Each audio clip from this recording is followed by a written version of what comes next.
後又係我哋 Apple Boss 啊！今日開箱啲咩咧？大家都知我好中意食雪糕啊！71裏邊見到個未食過嘅雪糕，開箱睇下呢個 Giardino 係到底咩？有咩特別啦？因為佢我知啊，Made in Hong Kong，Made in Hong Kong 即係香港製造。佢最正咧係一盒你見到會有4個味道，即係有4盒啦。到底係點樣嘅咧？我哋一齊睇啦！哇！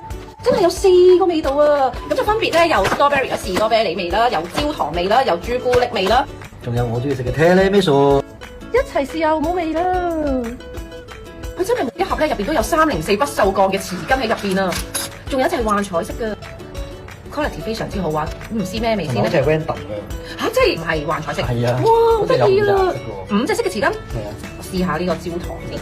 電解圖嚟計咧，我覺得佢都係比較唔算好甜咯，比起港式嘅雪糕係滑啲。哇，好要做啊！係啊，滑啲。嗱，呢個 strawberry，木糠 strawberry， 好同士多啤梨味。試埋個朱古力先，最正個樣係呢個。